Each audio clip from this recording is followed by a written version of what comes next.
Eduardo Sartelli, docente de la Universidad de Buenos Aires, doctor en Historia. Y bueno, queríamos charlar con él un poquito sobre el tema elecciones. ¿Qué tal, Eduardo? ¿Cómo estás? Buen día, Roberto. Bien. Bueno, un gusto que nos hayas atendido.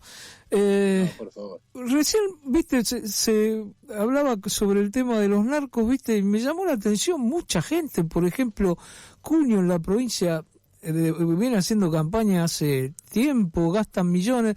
Digo, como ejemplo él puedo poner 30 ejemplos más, y esta vez no había plata del Estado, así que no sé, será una cosa para averiguar más adelante. ¿Cómo viste esto del domingo, Eduardo? Mira, hay un relato que se impone desde el gobierno y que lamentablemente mucha gente compra, que es el relato triunfalista.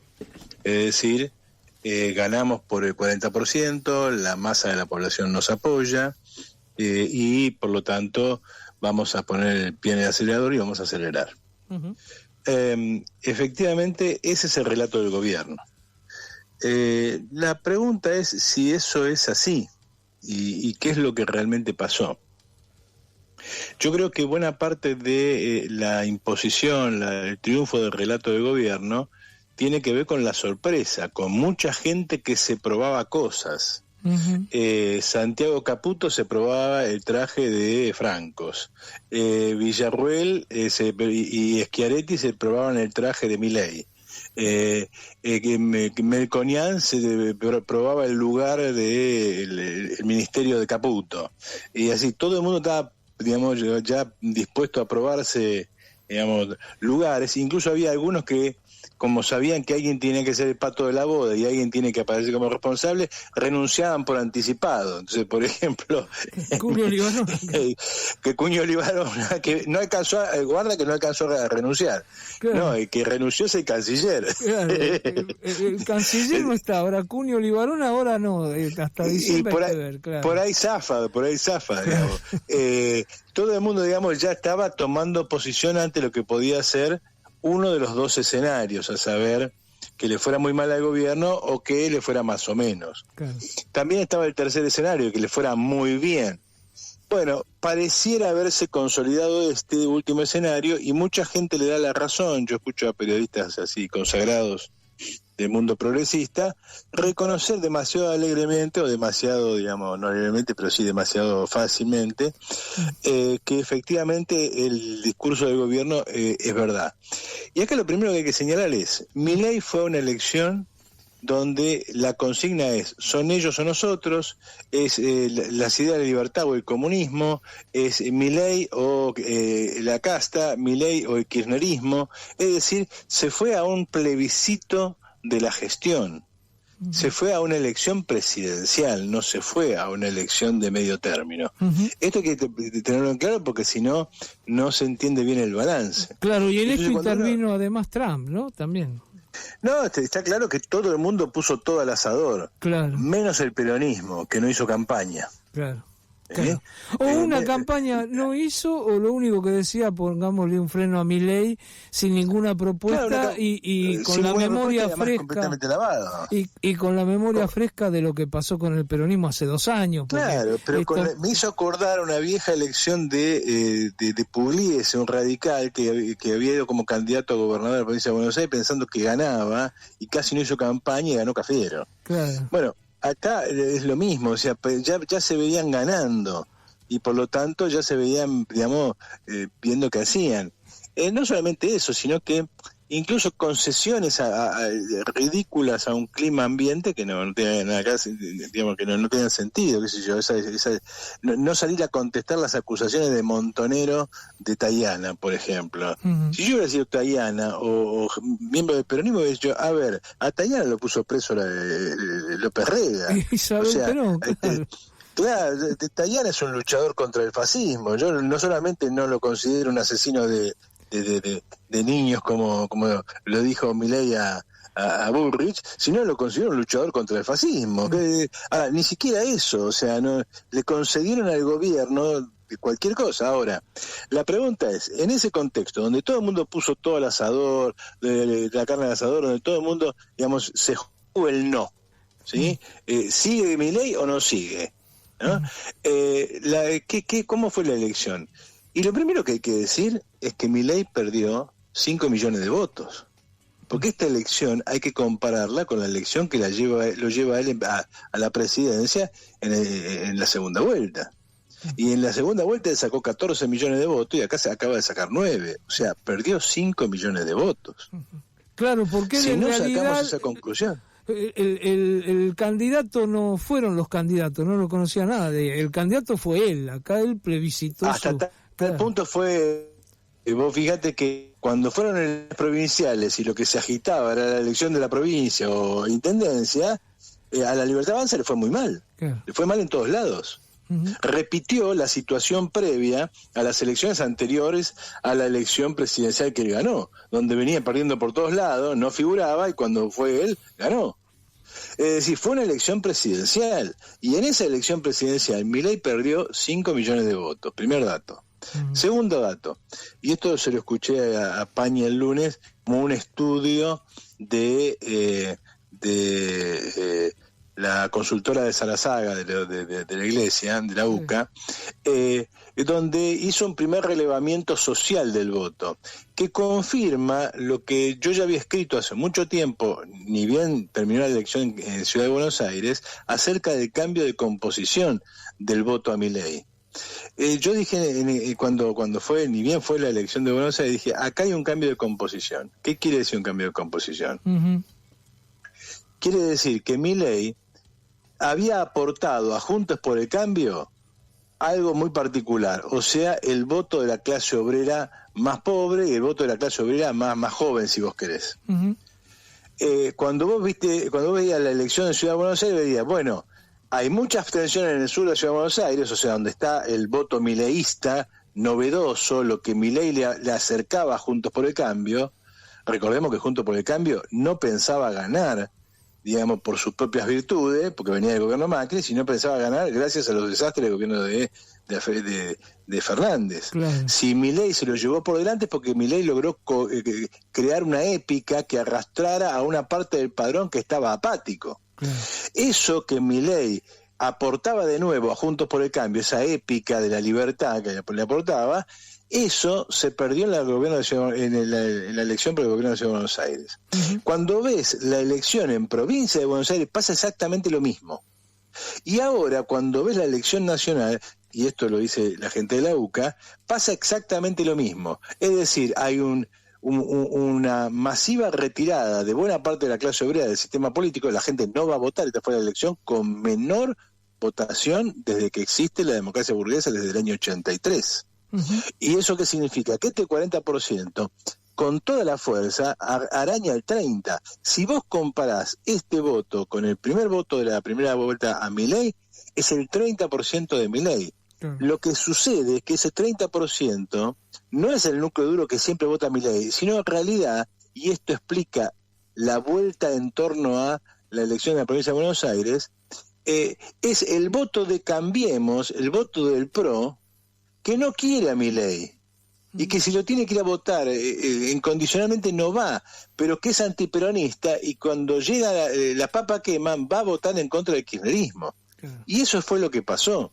Es decir, otra vez, como yo lo dije en ese momento, volvió a perder Macri, ganó el PRO. Es decir, no ganó la Libertad Avanza. La Libertad Avanza era ese voto popular masivo de jóvenes de clase obrera que se sentían empujados a la acción por un personaje como Milei. Esa gente no fue a votar. Y por lo tanto, otra vez, ¿a dónde vamos? Vamos hacia el segundo gobierno macrista. Y eso de alguna manera se refleja en el cambio de discurso que tiene Milei, que no es solamente el cambio de discurso, digamos, de ahora me pongo saco y corbata y dejo la campera, o llamo a los gobernadores, sino que ahora ese cambio de discurso tiene que ver con un cambio de composición. Milei cree, y si no lo cree, haría bien en creerlo, que ahora él es el nuevo Macri, y por lo tanto tiene que empezar a comportarse porque su viejo electorado no lo está siguiendo. Y eso significa que estamos frente a un nuevo escenario político. Ese escenario político está sobre la mesa en un cuadro económico que sigue siendo el mismo. ¿Se entiende? Sí, sí. Es decir, los problemas que había el viernes son los mismos problemas que hay hoy. Los problemas que obligaron a 4 rescates seguidos del plan económico son los mismos problemas que hay hoy. Claro. Primero tuvieron que lanzar un blanqueo para narcos, porque ya cualquiera podía blanquear cualquier cosa, total no pasa nada. Claro. Después tuvieron que pedirle la guita al campo, así medio trucho, de la noche a la mañana, negociaron con la cerealera 7 lucas. Claro. Después el Fondo Monetario, después Trump. Sí, los chinos también, el swap de los chinos también. Exactamente, claro. O sea, es un plan que hace agua por todos lados. Claro. Y entonces ahora la pregunta es, ¿podrá el plan de Milei despegar? ¿Cambiará el plan? ¿Tomará otro criterio? Hay datos, no está tratando de llevar el dólar a 1.000 pesos. Ese es un dato, o sea, prohijó una devaluación. Por mucho que diga que no, está devaluando. Claro. ¿Alcanzará con eso? ¿No alcanzará? ¿Qué otras cosas hará? Eso es lo que está por verse. Claro. Ahora, uno de los temas, porque lo que vos decís, yo también hoy hacía, digamos, desde el punto de vista del optimismo, yo decía, bueno, hay un 50% entre gente que no fue a votar, que votó a otros partidos, que se perdió el voto y qué sé yo, que votó en contra de los dos, del peronismo y del mileísmo. Esto es así, los datos dicen eso. Ahora, no aparece absolutamente nada. Y en esto quiero ser sincero, no creo que pase por sacar en una elección un 1%, un 2, un 3%. Porque si vos sacás un 1, un 2, un 3, pero tenés un proyecto y una propuesta, a la larga podés ser gobierno. Me recuerdo, qué sé yo que soy viejo, el frente se llamaba así, Fidel en Chile, que sacaron un 4, un 3% y terminaron siendo la presidencia de Chile, con el tiempo, ¿no? Pero el problema es eso, que no hay ningún tipo de propuesta. Es decir, yo no veo una propuesta. Veo, por ejemplo, tomo la izquierda en la ciudad de Buenos Aires, 4% más de votos. Bueno, 4% más de votos fueron los votos, el corte de boleta Recalde, exacto, Recalde, Miriam Bregman, porque no votaron Recalde Hagman, sino Recalde Miriam Bregman. Cuando fue Vanina Biasi sacó nada más que el 5% histórico. Ahora, uno eso lo puede leer con hay una parte de la gente que cree que la izquierda es una colectora del kirchnerismo. La vio a Miriam Bregman con todo su discurso, solamente contra Milei, la visita a Cristina, etcétera, etcétera. Pero no hay una propuesta. Los diputados de izquierda, que ahora son uno menos, no presentaron nunca una propuesta que uno diga, mirá qué buena propuesta.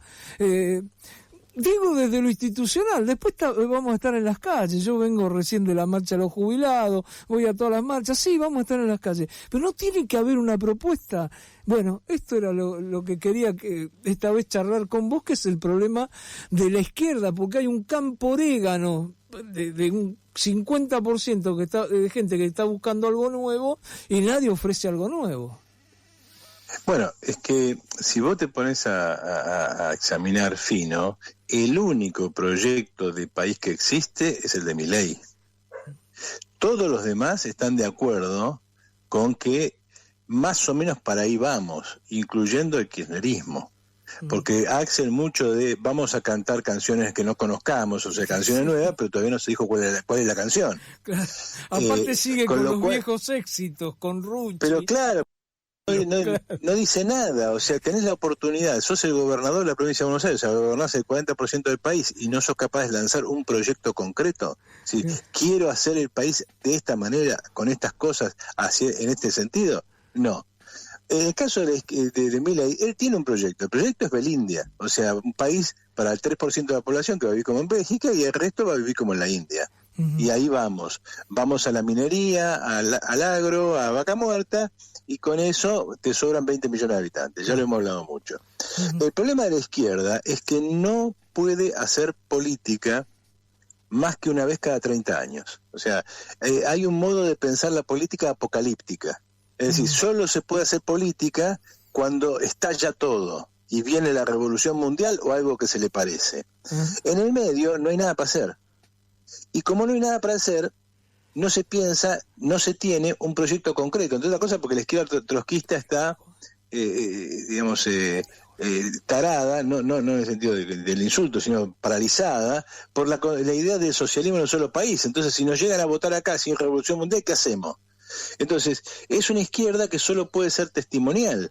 Y que, como Bregman declaró por ahí, la izquierda es para molestar.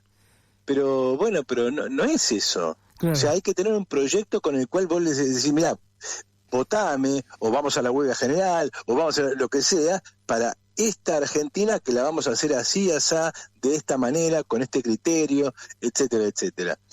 Eso no existe. La izquierda argentina no tiene eso. Y entonces, si vos te pones a pensar, es decir, Bregman sacó 9% en Ciudad de Buenos Aires. Bueno, descontale a Bregman todo lo que significa la menor participación electoral, o sea, claro, 9% en el electorado más chico. Un 5 o 6% real, sí. Ahora, si vos sumás los votos de la izquierda desde el 2011, del FITU de 2011, más o menos están entre 800 y 1 millón. Ahí sí andan, 1.100.000 a veces, en el mejor caso 1.200.000. O sea, la izquierda parece... ¿Eso qué significa? Y significa que no estás en la discusión política, que no te moves al ritmo de la situación. Porque si cuando tu enemigo afloja, vos no creces, algo está pasando. Claro. ¿Qué mejor momento para crecer cuando se cumple tu sueño? El kirchnerismo, o sea, lo que hemos visto es la debacle del peronismo, incluyendo el peronismo. O sea, la gente, vos pensás que hay millones de personas, un 35% del padrón, que entre que no fue a votar, votó en blanco o impugnó su voto, no quiere saber nada con Milei. Tampoco quiere saber nada con Juntos por el Cambio, ni con ninguna que se le parezca, y no quiere saber nada con el peronismo. Y entonces uno que diría, bueno, es el momento de la izquierda. No, con la izquierda tampoco, prefiero quedarme en casa. Claro. Conclusión, acá hay un problema, y como vos señalás, si no hay proyecto, si vos no tenés para decirle a la gente, vamos a desarrollar esto, lo vamos a hacer de esta manera, entonces no tiene mucho sentido. ¿Quién te va a votar por eso? Te va a votar el tipo que está convencido ideológicamente, el tipo que no importa lo que pase, el tipo de la izquierda. Qué sé yo desde que me sumé a la izquierda, ya por mitad de los años 80, desde ese momento, pase lo que pase, yo soy de izquierda, qué sé yo, claro. Digamos, puede caer, ¿entendés? Ahora, si me enojo puedo no votarte, o por ahí te puedo votar, pero yo soy un tipo de izquierda. Claro. Pero porque tengo una convicción personal, como el tipo que, qué sé yo, que es cristiano. Y bueno, puede que el Papa no le guste, pero va a seguir siendo cristiano. Claro. Yo pienso exactamente lo mismo que vos, en este caso. Yo también vengo de los 70, fui de izquierda, voy a seguir siendo de izquierda. Pero me da bronca este tipo de cosas, ¿no? Y siempre poner el problema es el otro, no fueron los medios que no me dan lugar, fue el Trump, que está bien, que arman todo, pero nunca hay una autocrítica, no escucho la última autocrítica que escuché fue en 1986 al PC, no escuché más autocrítica de la izquierda. En serio, es la última. Sí, la única que... Es la única. Que fue bastante rara porque bueno, ahora vamos a hacer como el Che, pero claro, no cumplieron tampoco. Pero por lo menos autocriticar y decir, salir ahora, hacemos lo mismo, viste, a mi juicio se desafía a Einstein, es decir, hacen 2 veces la misma cosa y quieren obtener diferentes resultados, y me parece imposible. Yo creo que ese es el problema, y yo creo que lo que le falta a la Argentina es una izquierda que tenga un pie en la tierra. Por eso voy a pasarte un chivo. Sí. El 13, 14 y 15 de diciembre vamos a hacer unas jornadas nacionales de reflexión y de balance político sobre la izquierda en la era Milei. O sea, ¿por qué no crecemos? ¿por qué no tenemos proyecto? ¿Por qué? ¿Cuáles proyectos hay? Porque, digamos, yo digo la izquierda, pero yo soy de izquierda y yo tengo un proyecto. Puede ser bueno o malo, pero claro, tengo uno. Y está tu libro, Argentina 2050, que sería interesante que muchos lo lean, ¿no? Porque ahí habría muchas cosas para sacar. Está gratis en Internet. Claro. O sea, hasta ¿cómo se llama? Hasta Martín Coan en Infobae o en perfil llamó a confrontar el libro del PTS con el mío, a ver, digamos, si podíamos hacer un debate sobre cuál es la vía de la revolución en la Argentina. Pero si no hacemos eso, si no intentamos construir algo nuevo, no vamos a ningún lado. El problema es que acá este 1.000.000 de votos es un 1.000.000 de votos hasta cierto punto, ¿cómo te diría? Consolidado. ¿Qué quiere decir? Bueno, es trosco, es guevarista, lo que sea, y pareciera que es imposible de pensar que el Che Guevara murió hace más de... ¿cuánto va a decir? Van a ser 60 años dentro de poco. Claro, en el 67, claro. ¿Entendés? Entonces, imagínate que es como si Perón, en el 45, a punto de tomar ¿cómo se llama?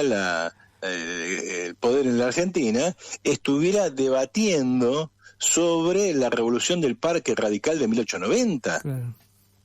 ¿Entendés? O sea, son cosas que pasaron hace más de medio siglo. Uh-huh. Y hay un punto en el que no importa que le cambien la cara, porque le cambian la cara, ponen caras más lindas, caras más jóvenes, caras más atractivas, que Bregman, que Cele Fierro, que lo que sea, gente más entradora, tipo Solano del Caño, pero más allá de que son juventudes raras, ¿no? Porque son juventudes de 50 años, uh-huh.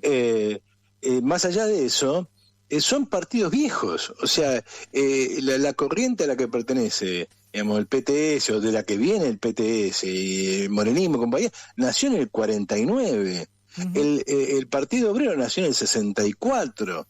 Y a esta altura del partido, si después de todo ese tiempo no pasó nada, algún problema hay. Claro. Ahora, vamos al FITU, que no nos vayamos tan lejos. El FITU nació en el 2011. Claro. Ya pasaron 15 años y no sale de donde está. La pregunta es, ¿no llegó la hora de un balance? Claro. ¿No llegó la hora de que digamos, che, este asunto de juntémonos todos para las elecciones, ¿sirvió para algo? Claro. Sí, entonces, si no hacemos esa reflexión, y es imposible. Está claro.